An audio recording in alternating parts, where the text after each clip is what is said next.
Let's take a step back, Wes. Most people, when they look at someone in a prestigious position like yours, member of parliament, shadow secretary in the cabinet, most people in your position will have had a privileged background. They tend to have well-connected parents. They've attended private school. I think, the current cabinet is 70% privately educated. Has that been your journey? No. So I've got a posher accent now than I did sort of 20, 25 years ago. I grew up in Stepney, in Tower Hamlets. Although Parliament is changing, by the way, and there are more MPs like me from working class backgrounds, we are still a minority. And I probably shouldn't give too much as well. I actually have a book coming out this year, which you should buy, available in all good bookshops at the end of June. But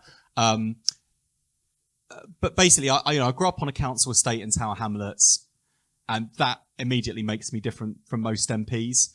I grew up in a single parent family, although both of my parents have been in my life constantly throughout. My parents were both teenagers when I was born. That also makes me different. Unlike most MPs, my family were poor, so we relied on things like free school meals, and my mum relied on the benefit system to put food in the fridge and money in the electric meter. And there were times when I was growing up when we experienced real hardship, and some of you may have experienced this, I don't know, but the electric meter runs out, the emergency supply is gone, and you're sat in the dark. Or my mum's case, traipsing around the East End of London and going to see family to borrow money so we could kind of do shopping or put food in the fridge, money in the electric meter. And all of those experiences are things that set me apart from most MPs. And I would say that there have been lots of moments in my life where all of those things have been disadvantages. Not having money is a disadvantage. Not going to private school can be a disadvantage, although I think it's fair to say that state schools in London are now a lot better than they were when I was going through primary and secondary school. And growing up in a working class background, it means that you don't have the same access to networks and relationships that lots of people from wealthier, privately educated backgrounds have. Because, my mum used to have loads of people come to visit and sit in the kitchen and setting the world to rights. But, they don't tend to be doctors or lawyers or politicians or people in the media. And so, there are natural advantages that come from being born into wealth and born into privilege. And although I would say that to get from where I grew up to where I am now, I've had to overcome those disadvantages. Ironically, having had those experiences is a massive advantage, I would argue, to me now as a politician. It means I understand what life is like for the vast majority of people in this country who are not very wealthy and very privileged. I think at a time when there's a massive cost of living crisis, and even people who would normally consider themselves to be on decent incomes are now beginning to struggle and worry about the mortgage and worry about the bills. And I certainly have experience of knowing what that's like. And so one of the reasons why I'm passionate about getting more people from backgrounds like mine into Parliament and into all sorts of positions of influence and power is, the reason why we have a society that's largely geared towards the interests of the wealthy and the privileged and the powerful isn't because they're all mean people who want to kind of hoard it all for themselves, although there are some people like that. It's actually because when they're making decisions, whether in Parliament or in the boardroom or in the newsroom or in other places where power is exercised, because they don't know what life is like for most people, they tend to make decisions ignorant of the experience of the majority. And that's why often decisions work in the interests of a privileged few. And it's a big part of my politics and my values to try and change that and to open doors for more people from backgrounds like mine, so that, people who are the majority of this country make sure the country works in the interest of the majority, not just a privileged few.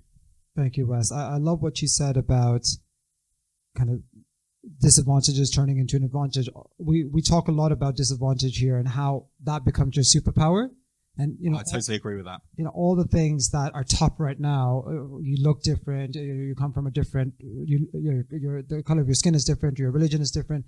All the things that sometimes can make you feel like the other can be the things that set you apart later in life. Would you agree with that? 100%. And like, I sort of compare this to running a race. And I've often used the example of Jacob Rees-Mogg, who, how many of you know Jacob Rees-Mogg or have seen him on the TV? Some of you. So, okay, right, let me contextualize this then, so it's not kind of like, who the hell is he? Jacob Rees-Mogg is my kind of idea of a stereotypical Conservative MP. He is very wealthy, very posh, very privileged, and looks like he just walked out of the 19th century, and sounds like he's just walked out of the 19th century as well. And for 4 years, I was on the House of Commons Treasury Committee with Jacob, and our backgrounds could not be further apart. But I use Jacob as an example because on that committee and in the House of Commons, our voice mattered the same, our vote carried the same weight, and we'd both reached the same kind of destination in our careers. But I kind of compare it to running a race where, in order to get to that destination, Jacob had flat track and I had to clear hurdles. And I would argue that as a result, I'm the stronger athlete having reached the destination, because in clearing those hurdles, I've had to work harder. And in taking the knocks along the way, you build resilience. And so actually, although a whole drive of my kind of values and politics is to try and make sure that people do not have these sorts of hurdles in their way and do not experience poverty and hardship and disadvantage, and to try and create an equal playing field for everyone. Nonetheless, having had those knocks along the way, I'm unquestionably a stronger person. I think I'm a better politician as a result. And so my kind of message, and this is like hard if you are in a sort of situation or a scenario where you are taking the knocks, it's very like, sometimes it's like easier said than done to say, oh, well, don't worry about it because, there's a brighter future and it'll be easier eventually when you're kind of living through it. But, I would not change my experience, and and that'll be kind of something that comes through very strongly in my book. And part of my motivation for writing my book was to kind of talk about how we, people who've come through that kind of hardship and working class disadvantage and other sorts of disadvantages can actually draw strength from it and apply it and use it to make a real difference, and also to kind of build a stronger character and a stronger sense of resilience and good mental health and well-being as well. Because I think that's probably one of the toughest things about kind of knocks in life and hardships in life. And even people who aren't very disadvantaged, by the way. I work with loads of people who've been born into the most kind of unimaginable privilege, and yet really still struggle with things like their mental health and well-being, their self-esteem, a sense of like lack of self-security. These are sorts of themes that apply to everyone. But I think, when you've overcome hurdles in life, actually it does kind of build stronger character. Thank you, Wes. And I loved your point about brighter future. It's hard to remember when you're going through it that there is a brighter future, but there is. And Wes and I are two examples of that. And so in those difficult moments when it's all happening, remind yourself again and again and again that it does get better and that there is a brighter future waiting for you if we work towards it. I want to talk a little bit about resilience. And before we do that, I hope you won't mind me sharing, as you said already, that you were recently diagnosed with kidney cancer. We're the same age. I know, hard to believe. Wes looks so much younger, but actually I think I'm a couple of months older. It must have been really difficult at your age of 39, if that's correct. I was then. I turned 40 at the weekend, so. Oh, happy birthday. Round of applause for that. Wow. So I know. I don't look 40. I look so much younger, I know. Don't say it like it's a bad thing, Wes. It takes a lot of moisturizers to look this good. But 40 is amazing. Now we're the same age. But at the age of 40, 39, to be diagnosed with cancer must have been really difficult. So I want to hear a bit from you about where you found the resilience to go on after having received news like that, but also connecting resilience to your upbringing. Yeah. And when you were going through those difficult moments and those difficult times where your family had to choose between food or electricity, how do you stay focused? How do you stay energized? How do you keep taking the knocks but keep getting back up? Yeah. It was a shock because cancer in people our age isn't common, and kidney cancer in particular is even more rare. And I sort of went into hospital with a kidney stone, which is how they found the cancer. So I'm really lucky, actually. If I hadn't had a kidney stone, because you don't tend to have many symptoms with kidney cancer, there is every chance I could be speaking to you this evening with cancer growing and spreading, and have no idea about it. So firstly, it's a funny thing to say, like having received a cancer diagnosis, but I felt really lucky because they'd caught it early, almost by fluke and chance. And I just thought, like, I'm a closet Bible basher as well, so I do have a religious faith, and I just thought, thank God that my cancer has been found. And the other reassurance I had was that because they'd caught it early, I need to have an operation to remove my kidney, but I knew that firstly, you can live with one kidney perfectly well, and secondly, I thought, well, I'm not going to die, and having seen one of my grandparents die of lung cancer when I was young. One of my other grandmother has actually got terminal cancer. And I went to say goodbye to her in 2014. She's still going. She refuses to give in. But I just thought, like, there are worse positions to be in than to being told you've got cancer and you're going to be fine after an operation. So I just kind of felt like, count your lucky stars, to be honest. And I just threw myself into my work. So I kind of went on a massive kind of deflection exercise to kind of try and forget as long as I could that I had cancer. I told very few people. So I actually went out campaigning for the Labour Party all over the country. I think I did more miles than any other Labour MP in that election campaign, because it was great distraction, not thinking about it, meeting people who had no idea I had cancer and just getting on with my work, which tends to be how I would kind of cope with things. So we all have our coping mechanisms. Thank you, Wes. I really liked the point about I counted my lucky stars, and we've talked before, haven't we, about a gratitude journal. So a practical tip to remember, even when things feel terrible, even when it feels like everything is going wrong, having a gratitude journal where you write down just 5 things that you're grateful for. I do it every night before I go to bed. Is scientifically proven to improve your mood and improve your resilience. Sometimes when it all feels like it's going wrong, to sit down and just think about 5 things we're grateful for, that can be our health. The fact that we can walk and see and eat and we have food or heating can give us the strength that we need to face some of those challenges. So thank you, Wes. So remember that in those moments. I want to talk a little bit about your faith and your sexuality, if that's okay. So I know you are a devout Christian and also someone who identifies as gay. So I want to talk about how you found, how you were able to consolidate your sexuality and your religion, because as you know, I'm a gay man and of the Muslim faith, and it's been a difficult journey to consolidate those. As you know, I'm also the LGBT lead for Redbridge. You very kindly come and spoken at some of our LGBT events. Thank you. And so much of the work I do across the borough supporting young people can be those that are conflicted between their religion and their sexuality and trying to find a way to make that work. Yeah. So I know it's been a journey for me. How have you made it work? It's really, really, really hard, actually. My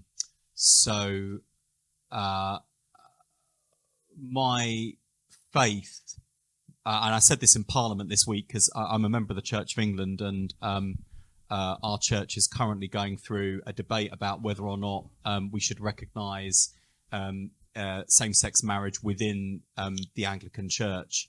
And when Parliament passed the same-sex marriage law, years ago now, one of the things that Parliament, this is before I became an MP, actually I worked for Stonewall, which is one of the country's leading LGBT rights organisations.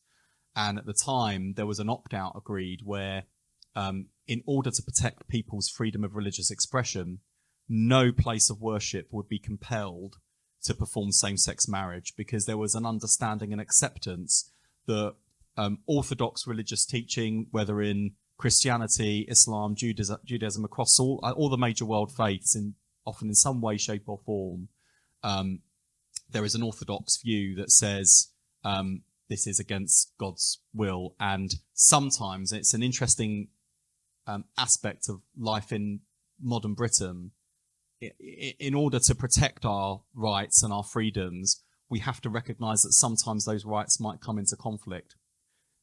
So I think it would be fundamentally wrong to say to a church or a mosque or a synagogue or a temple, in order to protect my rights as a gay person, you must perform same-sex marriage. And similarly, to have a view that says, well, because I have an orthodox religious view about this, we should prescribe same-sex marriage for everyone else. So I believe in a sort of a liberal society where we protect people's rights and freedoms and beliefs, and that protection's there. But the Church of England is going through a debate about whether or not the church's view has changed, whether or not the teaching has changed. And, you know, so I spoke in Parliament this week to say, you know, the thing that made it hardest for me, over and above everything else, anxiety is about, and, you know, bearing in mind, just for a bit of context, I don't know how, you know, your generation feels. My sense of your generation is that you are more liberal, you're more inclusive, you have more open conversations. You know, there are more young people in this borough who feel confident and safe enough to come out of school and define as LGBT and to be accepted by their friends around them. I wouldn't overstate them. Maybe I'm, you know, you tell me. But I know there's still issues around discrimination in schools and, you know, in our society. But my sense was certainly your generation, I think, is more inclusive than mine was. So the idea that I would ever, this is why I always find coming to your LGBT schools conference remarkable, because there is absolutely no way I would have told anyone in my school that I was gay. And beyond anxiety about reaction of friends and reaction of family, the thing that I found hardest was how to reconcile how I felt with my religion and the teaching of my faith, that same-sex marriage is prohibited, that marriage between a man and a woman, and that is God's view about what a relationship is. And I found that really, really hard. And I sort of decided, well, my thoughts and feelings are sinful.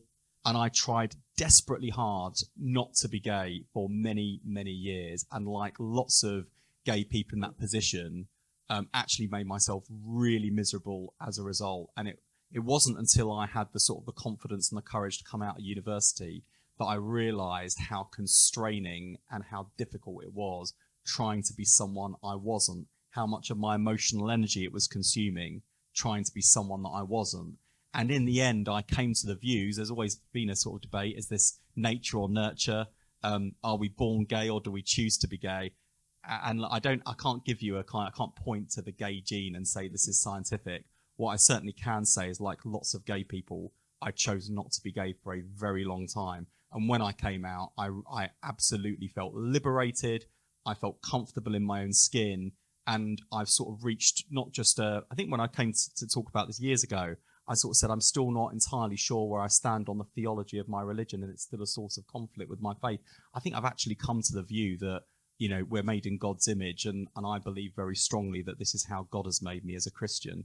That's not a consensus view in my church, in the Church of England. It's certainly not a consensus view around the world, and it does still present, I think, a challenge for gay people, for religious communities, debating this issue and reconciling, you know, what's right and what's wrong. I guess my overall conclusion as well, by the way, is particularly in a borough like Redbridge in East London, in our country, I think there's one thing that sort of binds lots of us together, particularly faith communities and the LGBT community, is we do have a common experience of knowing what it's like to be discriminated against for being different, for being on the receiving end of hate crime, of abusive language, sometimes violence.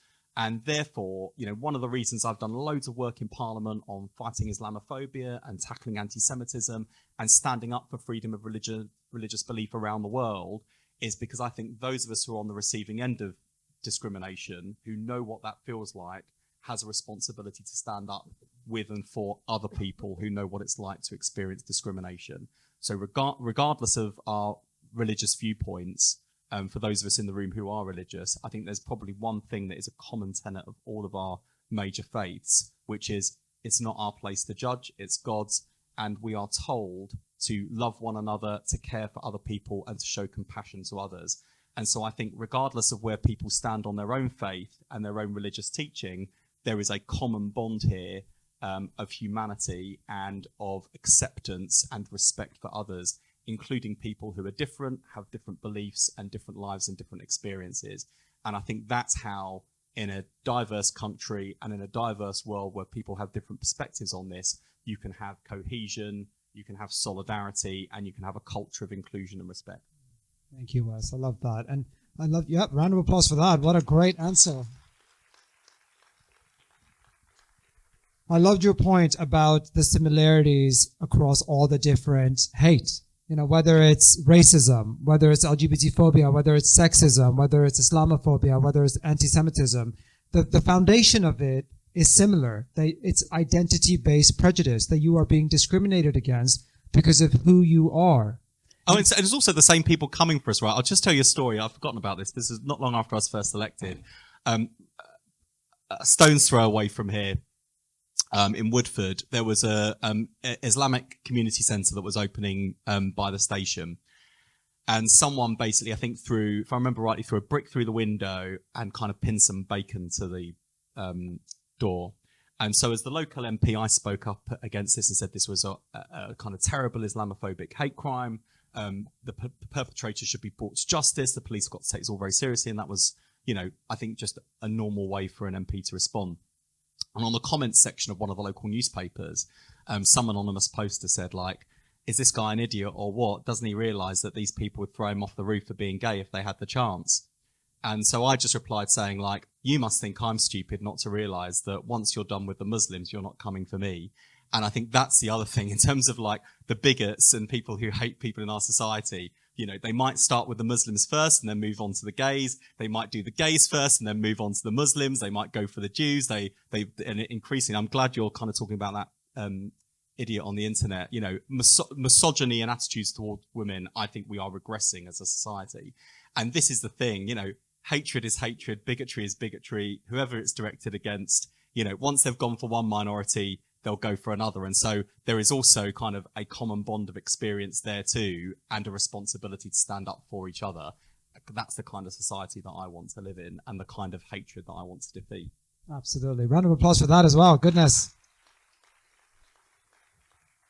And so be champions, not only against racism and sexism, but also Islamophobia, anti-Semitism, extremism, all of it, because it's all based on hate. And part of our role as community leaders is to stand against that hate.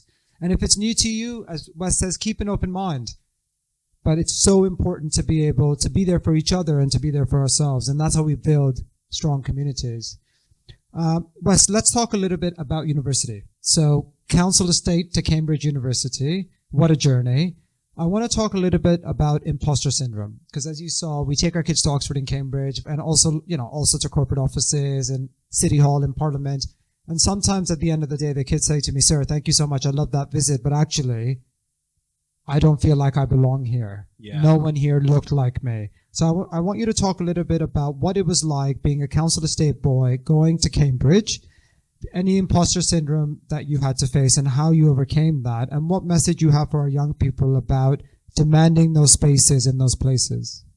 Yeah, so I realised I'd been lying to people about imposter syndrome for years when I was in the process of writing my book and reflecting on my time at Cambridge, because I've always had a kind of what I would describe as a sort of working class chip on my shoulder, which is not a dislike or resentment towards people from posh privileged backgrounds. It's more a kind of like, anything you can do, I can do. Like, just because you come from a more privileged background doesn't mean that you deserve your place at Cambridge or your seat in Parliament any more than I do. And I've, you know, it's partly drawn out of friendship at primary school. You know, when I was growing up, I went to primary school in Wapping. You know, half the kids in our class, well, actually, no, the overwhelming majority of kids in our class were working class. And amongst the white kids, which were about half the class, about half the sort of white kids were what we called yuppies at the time, who were like kids of the young urban professionals who were moving into Docklands. This is when like Canary Wharf wasn't a thing and was just beginning to be built. That's how old I am. And there was this sort of, it's the first time I kind of realised that I was from a poor family, because I had friends who were from better off families. And when I say better off, like, I'm not talking about like millionaire families. I'm talking about people who's, like, my best friend's dad was a taxi driver and his mum worked in the estate agent. But compared to my family, they were like minted. They owned their own home. And I realised relatively we were better. And so I had this kind of competitive friendship with my best friend. And And he got me thinking about university because that's where he wanted to go. And I was like, well, if you're going to go there, I'm going to go there. So it was almost like a kind of like, well, if you're going to do it, I can do it. I can do this too. Competitive spirit. And so when I've been asked about imposter syndrome in the past, I've always said, well, I've never really suffered from imposter syndrome because I've had that kind of chip on my shoulder egging me on. And then I remembered, and I'd obviously kind of put a mental block in. I love school. I love school drama. I was in every school play from the age of 5 to the age of 18, and I loved it. It's one of the things that helped develop my public speaking. It's one of the things that makes me project confidence on a stage like this, even though every time I speak in front of an audience, I still get nerves. Despite loving drama, when I went to Cambridge, because of the reputation of the Footlights, which has produced some of the biggest names in British comedy, the ADC, the Amateur Dramatics Club, which has produced like amazing A-list actors in Hollywood and stars of screen and stage here in Britain, I just sort of bottled it. And I signed up for like the list to get the auditions through. And I used to say to some of my friends, oh, is anyone else interested in auditioning? None of my friends wanted to do drama. And I basically bottled it and did. It's one of my only regrets of my time at Cambridge was not having the kind of courage to audition and do drama at university in the way that I had at school, because the reputation of drama and comedy at Cambridge just intimidated me in a way that being at Cambridge itself never did. So yeah, we all get imposter syndrome. And I realized that for years when I've been saying, no, I don't have imposter syndrome, I've got this working class chip on my shoulder, I've been lying to myself and as a result to many other people. So even I have, despite my own kind of self-denial, have suffered from imposter syndrome. The one thing I would say is definitely do not, whatever your future goals, do not let your own background or assumptions about whether or not you'll fit in get in the way of you doing what you want to do. And, certainly I've been back to Cambridge recently. It's changed even since I was there in terms of its diversity in every respect. I mean, one of the weirdest things I found about going to Cambridge is having grown up in Stepney and gone to a primary school that was half white, half British Bangladeshi, gone to a secondary school in Victoria, which again was half white but half Black African Caribbean. I went to Cambridge and was like, where are all the black people? Where are all the Asian people? Like, this is the whitest place I've ever been in my entire life. And it was weird. And if I felt like that as like, a white guy at the university, like there was one black guy in our history faculty and everyone knew who he was because he was the one black guy.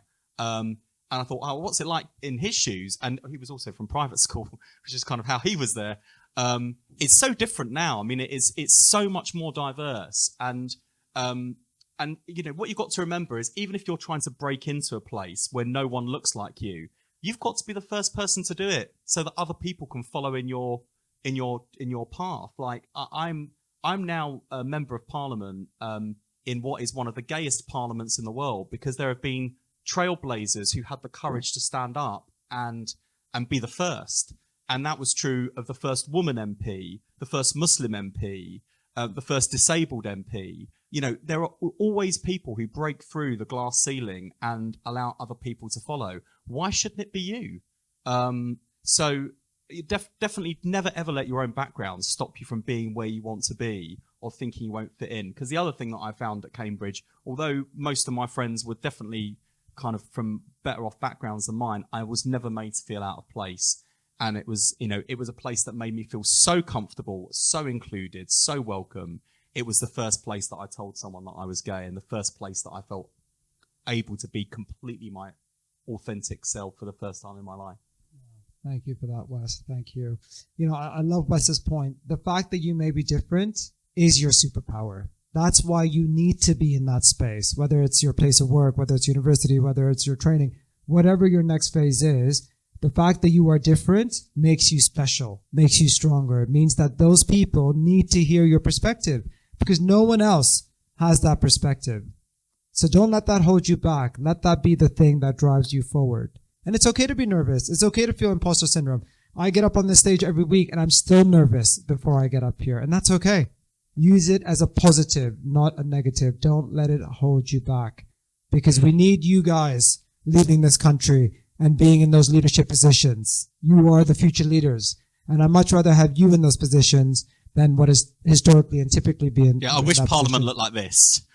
One day. Rather than people that I look like. I work with, because, that's how you get better decisions. And, I must say, I was like sat watching this, watching your overview of the program, and I wish I'd had these sorts of opportunities when I was this is where I start to sound like an old git now, like, when I was your age, I wish I had these chances, seeds, but I really wish we'd had these sorts of opportunities and chances. And I think that is something that's definitely culturally changed in our country. There is definitely more of an effort and a recognition that we need more people from normal backgrounds or disadvantaged backgrounds through the door. So seize that opportunity. It's funny you say that, because we have the leadership team from the London Borough of Redbridge here, and I was giving them a short presentation before today's session, and I said to them, I've literally designed a program I wish I had when I was growing up. So it's great to hear that you feel the same. So in a moment, everyone, we're going to move to questions. Okay, so think of fantastic questions that you want to ask Wes. Everyone who asks a question today is going to get a copy of Wes's book. So it's fantastic to hear that Wes is publishing a book. So we will buy a group of those books. Let's get lots of questions, because I've had a meeting with my publishers today about like launching the book and sales, and I'm so competitive. I'm like, how many books do I need to sell to be on the Sunday Times bestseller list? So I'm on a mission now to sell as many books as possible. It's available in all good bookshops at the end of June. I hope we get the friends and family discount, Wes. We'll talk. So yeah, everyone that asks a question, you will get a copy of Wes's book. We'll buy those and send those out to you, and we'll put them in our book club so you can share them once you've read them, so everyone has an opportunity. But so think of your questions now, please. But while they're thinking, Wes, final question from me. You've had this drive from your time at Cambridge, where you were president of the National Students' Union, this drive to represent others, to make things better, to be an agent of positive change. And at the end of our program, we ask each of our young people, sat in audience, and the second group you'll meet after break, to set up a social action project at their local or school community. And that's what some of the fundraising that we talked about is about. So what advice would you have for our young people? What can they do to be effective agents of positive change in their local community here? Yeah, that's a really good question. I would say there are loads of ways to make a difference. You can make a difference just by occupying a space. I've sort of said on this stage before, coming in to do talks at Woodbridge for Woodbridge students specifically, but if you think about something like hate crime, for example, the big issue that's occupying my mind at the moment in Redbridge, which is about the safety of women and girls on our streets following this awful murder of Zara Alina, who is one of my constituents. We have such a lot of power and agency just by choosing not to be bystanders to prejudice and discrimination. So you can make a difference just by being sat in a classroom and hearing someone say, "Oh, that's so gay," or like calling someone, a kind of a pejorative name based on their faith or their ethnicity. You could, just by being the person who calls it out and says, like, that's not acceptable, you can change the culture of a space. And take away the oxygen from someone who's using it to cause like hurt and harm to someone else. You might have even bigger ambitions, like you might want to be a politician. You might want to, although I know it's not a great advert for it on the news most days. But you might want to work for any of the number of amazing campaigning organisations in this country. But later in your careers, you might just be someone who, takes a chance on someone who sent a job application in who comes from a different background, and you want to give a chance. Like, there are so many ways that you will have throughout your entire lives individual power and agency, but you already have a lot of individual power and agency just in terms of how you choose to use your voice, how you choose to interact with others, how you choose to set your goals and ambitions. So make choices wisely. And the other thing I'd say is, like, don't be afraid to fail and fall flat on your face, because it is the only way we learn. And I've made loads of mistakes throughout my life and throughout my career, and there are always things I look back on and think, oh, I would not have done that, with the benefit of hindsight. But how else do we learn? And one of the things I keep on telling myself to reassure myself I'm not as old as I increasingly feel is that, we never stop learning, we never stop growing up. There are always future possibilities and opportunities. And there's no such thing as no second chances either. So, don't be afraid to fail and don't be afraid to take risks. Those would be my sort of, fortune cookie type bits of philosophy and advice. We love fortune cookies, sir. And my last piece of advice is when it opens for questions, please don't leave an awkward silence and fail to put your hands up, because that's always supremely awkward for the people sat on the stage when no one wants to ask questions. Oh, they're going to be amazing. They're going to be amazing. I have no doubt. I love what you said about active bystanders. So our session last week was actually on how to be an active bystander and empowering young people with the skills they need to intervene when they are racist, extremist, homophobic incidents happening, and how they can de-escalate and intervene. So it's so important for young people to play that role, because they are the solution. You are the solution. It's not your teachers, it's not your parents. You know what's being said and what's being shared in those WhatsApp groups, in your friendship circles, at break, at lunch, etc. You are in the perfect position to stand against that and to make a point, not only with friends, but also in our families. And I know many of you have been doing that, and that's fantastic. And it's not about attacking others, it's about educating others and helping them benefit from the education that you have had as part of this program and other wider opportunities. And, I love your point about don't be scared to fail. I know you must look at Mr. Khan and think, wow, he must have always been uber successful. Thank you.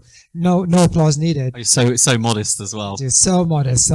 Have I told you about the award? No, I'm just joking. But in my context, I applied to be a head of year. You'll know what heads of years are at your school. At this school, three times, and was unsuccessful over 4 years. And I thought, I must not be a very good teacher. And years on, I became deputy head teacher, and now I line manage all the heads of year. So sometimes it doesn't work because there's a different plan for you, but it's so important to get back up and keep going and keep going and keep going. And if you do, it will work out in the end. Just like it's going to work out because you're going to ask some amazing questions. Okay, questions. Hands up. Yes, that's what I like to see. Miss, just behind you. Your name, your school, your question, please. My name is Ahmed Bilal, and from Hyams Park School. I'd like to ask, what did you want to be growing up? Did you always want to be an MP, or did you have another prospective job? And Wes, if we do about 60 seconds for each question, we'll get through. Great. Yes, I did. I wanted to be this is always the wrong answer to give as a politician, but I did always want to be an MP from quite a young age. I think one of my teachers reminded me when I was about 10, I said I wanted to be Prime Minister. So, but I've had some other ambitions along the way. I wanted to be a teacher. I wanted to be a priest. I wanted to be a doctor. And then I realized that I didn't really like the sight of blood. So that ruled that option out. My ambitions have kind of changed over time. And the interesting thing, I guess, looking back on my career before Parliament, I ended up working for a whole range of voluntary sector organisations and campaigning on causes I really believe in, to do a career, in that sector that I didn't even know existed when I was thinking about my careers as well. So you may well end up doing something you don't even know exists today, but keep an open mind. Thank you, Miss. And if we can take their kids' names as they ask questions so we know who's getting the books. Okay, more questions. Hands up. Yes, I'd love to see these hands. Thank you. Let's start right in front of you. Hi, my name is Aisha, and my question is that who has been your biggest motivation and why? Oh, it's really hard. There have been lots, actually. My grandparents have been a really big inspiration on my life. My and you can read all about it. It's my book available in all good bookshops in June. But my grandparents, quite different, actually, in different respects. My mum's mum, my maternal grandmother, very inspirational in terms of politics, very active in the Labour Party, very active anti-racism campaigner, very active social justice campaigner. So I get a lot of her politics.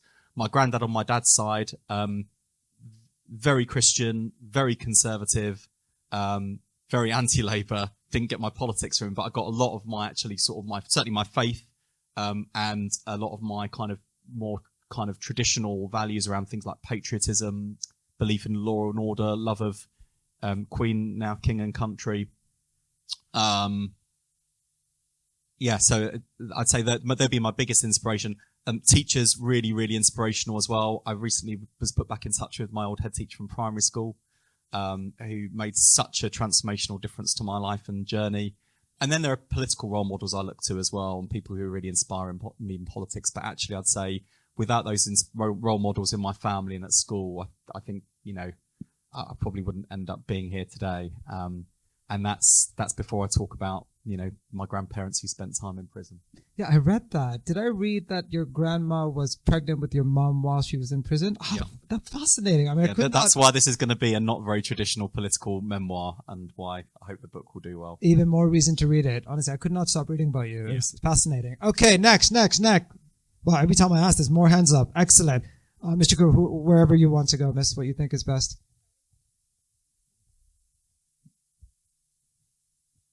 I'm loving all these questions. You see, they never let us down, Wes. It's a good group. Good kids. Hi, my name's Shelby. I go to Robert Clark. What route did you take to actually become an MP? So when I was at university, I got very involved in student politics, representing students. Was elected president of Cambridge University Students' Union, and then became eventually president of the National Union of Students, representing students nationally. And that sort of put me on the radar of the Labour Party. I joined the Labour Party when I was 15. I became a councillor in the London Borough of Redbridge, and then sort of put myself forward for my home constituency, which is Ilford North, which is a very condensed and very simplified version of the hard work that it took along the way. But one thing I would definitely say to any of you who've got an interest in politics, whichever party you support, by the way, even though it should be Labour, you would not believe how easy it is to get involved in political parties, especially as a young person. They'll bite your hand off to get you involved and get you involved in volunteering. We want more young people involved in politics. In Redbridge, we got quite a lot of younger councillors elected as a result. And it's a great way to make a difference. And so if you are motivated by a particular set of values and feel inclined to join a political party, but maybe not even a political party, maybe even a pressure group or campaign group on something you care about, there are loads of great ways of doing that, and I've never looked back. And think about your school council, think about being an ambassador on the Future Leaders Program, think about opportunities that are available to you now that help scaffold that. I loved your point about Redbridge councillors. So one of our speakers coming up is a Redbridge councillor, the youngest female councillor ever voted in across any local authority in London, Vanisha Solani. And she's a South Asian young lady who's going to come and speak to you about why and how she got involved in politics. So more coming on that. Next question, please.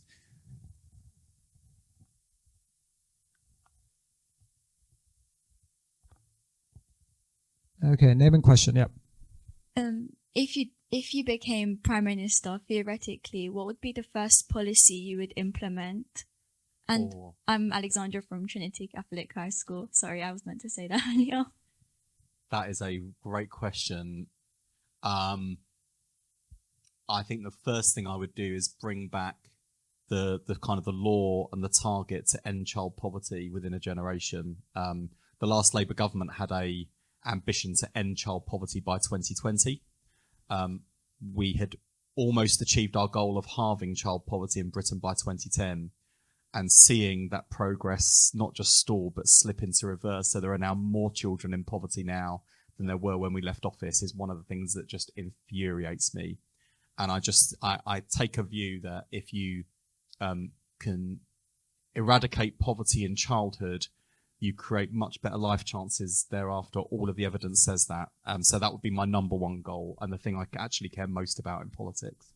Thank you. I know there's that saying is in there, the years before 5 last the rest of their lives. Yeah. The first 5 years are so key to development. Although I thought you were going to say funding for Future Leaders West, but maybe it's number 2 on the list. That's how you should spend the Department of Health's budget when you get a chance. Yeah. Next question, please. Next question. Wow, it's a lot of questions. Miss, let's see if we can get to James. Since James is leading our fundraising initiative there. James?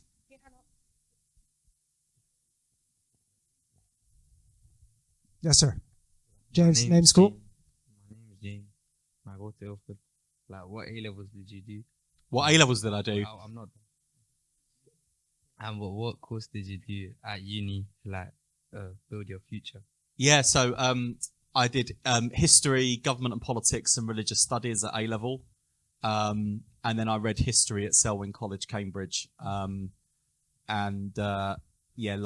every minute of it. Which is why I was really impressed by our future leader we heard from earlier, who is currently studying 5 A levels. It's made me feel like an underachiever talking to her. But yeah, those are the A levels that I pick, because I enjoyed those subjects the most. And at the time, beyond wanting to be an MP at some point, I didn't really have a clear idea of what I wanted to do after university. So that's probably the other bit of advice I would give you. Like, hopefully by the time you get to, Salesforce Tower, you'll have your entire future mapped out. But I just say 2 things. Like, 1, do not worry if you do not have your future mapped out, because most of us do not. And secondly, don't be surprised if even having mapped out your future, there are some surprises and different opportunities and different directions that come your way as well. There are definitely going to be surprises and different opportunities. So be ready for them and be ready to capitalize on them and be ready to take up those opportunities, because you deserve them. Okay, we'll do a couple more questions, Miss.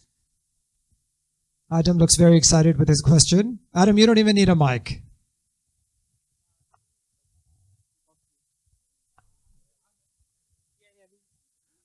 What do you think of Bojo? Oh yeah, Adam Barty from Woodbridge High. Nice to meet you. Nice to meet you too. I'm really glad to see the back of Boris Johnson as our Prime Minister. But by the way, I wouldn't underestimate the prospects of Boris Johnson coming back. He is like a unique political character and force. It annoys, his popularity with parts of our country annoy me, because however much he might kind of make people laugh sometimes, I think he had the most serious job in politics and didn't take it seriously. I think he's made some bad decisions that cost our country dearly. I think make sure I don't swear, I think he took the absolute mick by the way he conducted himself in Number 10, both breaking the rules but flouting basic standards in public life. I think the way that he referred to Muslim women as bank robbers and pillar boxes for a cheap punchline in a newspaper column was an absolute disgrace, which led to a rise in hate crime. The fact he referred to gay people as tank top bum boys for a cheap laugh was not funny to people who had to read it. The problem with Boris Johnson is that he's a joke until it stops being funny. And I don't think this country has ever had such an unsuitable person as Prime Minister. And I was embarrassed to see him representing our country on an international stage. He's second only to Donald Trump in terms of embarrassing leaders in the West. Thank you, Wes. Thank you, Wes. Let's do one more question. Final question. Hands up, nice and high. Vote for you. Okay, Adam, it's not a conversation. It's just a question. What is your view on abolishing the House of Lords Ooh, good or the question. electoral system? Yeah. So And Juma once stood high. Labour is committed to replacing the House of Lords with an elected second chamber, because we think it is out of date to have people appointed to the House of Lords rather than elected, and people shouldn't be making laws without a democratic mandate, is Labour's argument. My only sort of misgivings about Labour's policy on this, and as a member of the Shadow Cabinet, I'm obliged to support all of Labour's policies and agree with all of them at all times. But my only 2 misgivings about this policy of getting rid of the appointed House of Lords is, one thing I will say for the Lords that we have is, beyond a few rotten apples, they are amazing people, highly expert and really good at scrutinising legislation. We've got amazing scientists like Robert Winston in there, amazing lawyers like Helena Kennedy. We've got, some of the leading scientific, legal, cultural minds in our country in there. And you're hearing from Lord Willie soon, who's an amazing campaigner for equality. So I think we just got to make sure we don't lose that expertise. And my second misgiving is that, Keir Starmer's basically taken away my retirement plan. And I'm going to have to think about something else to do. I'll have to go back on Redbridge Council once I've finished being an MP, instead of retiring to the House of Lords as Lord Streeting of Stepney and Ilford.